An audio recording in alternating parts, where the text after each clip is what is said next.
even if it's a fantastic performance, you still get this feeling of, it's too sad. It's sad that it's over. So in a sense, I felt like, but it was a really good performance. Yeah. The musicians that performed last night was the ones that I composed it together with as well. So they were very much involved in the process, and in a sense, it's not really about anything, but it is about a discovery of a kind. I would say that this piece was the first in which I kind of established an orientation, at least, to a new method of working. And in a way, it's very simple. That I work really with sound, work on sound, with something that I really can feel and touch and be inside. In this piece, it was also very much related to the musicians. We had a very sort of close way of working in different ways, both by sort of just corresponding, but also working with actual material.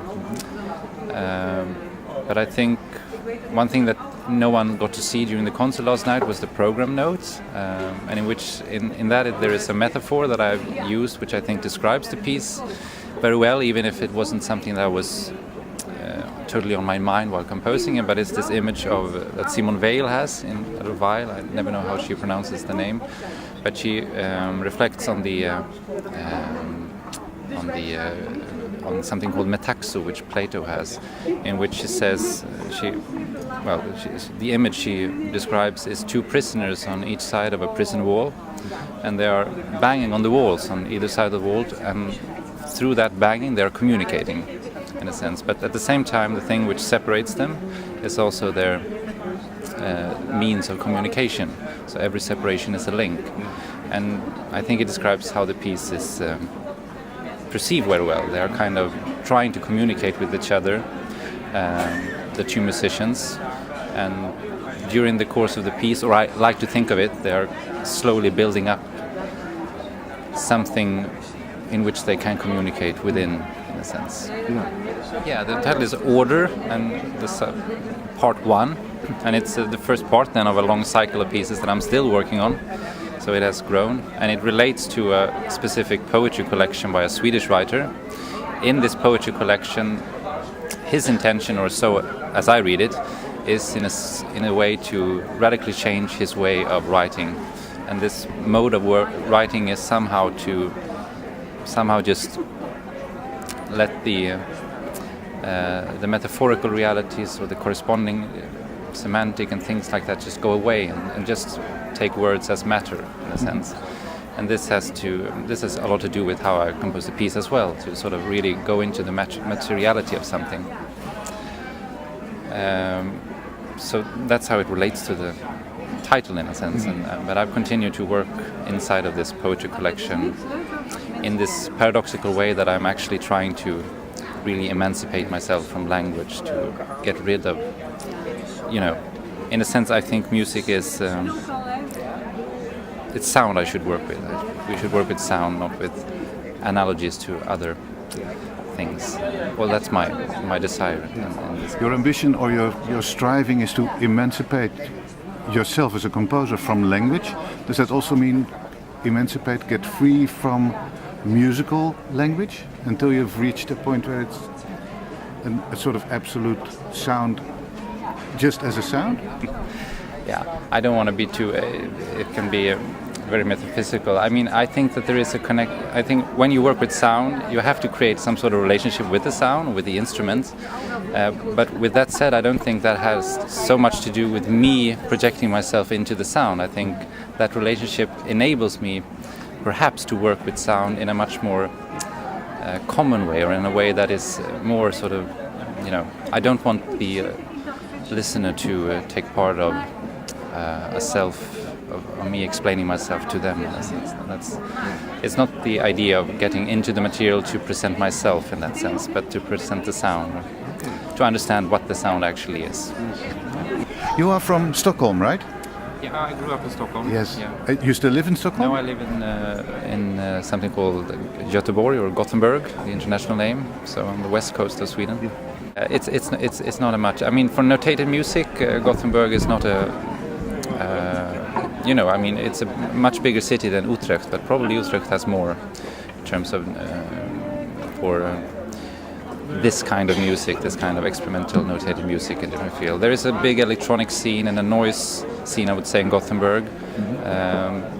But in general, I mean, there are some ensembles that exist from now and then, and we have during this festival there has been this Curious Chamber Players that come from based in Stockholm, but we have some of the members there are also active in a group called Mimi Taboo, which is kind of the new savior in our town for new music, and there are some organizations that also curate concerts and stuff like that. So. And are you involved in the other scenes, so to speak, or are you explicitly dedicated to this kind of music, if you notated music, as you adequately put it? Yeah, I would say I'm mostly involved in score-based music, but I love a lot of different kinds of music, so it's more that has been the last years. I've mainly just done acoustic notated music, sometimes with electronics, but yeah, I would say. And is electronics a means of getting a wider variety of sound also? Well, then it has been because of requests basically, but the only way I work with electronics is always to record instruments, I would say. And then use the samples or?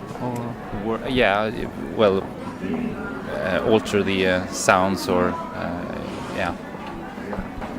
I feel I'm still developing a lot of how I work with my music. I just finished my studies, and for that studies I had to write this thesis about my work, and in that thesis one of the main issues that I have and that I've been working on this last year is basically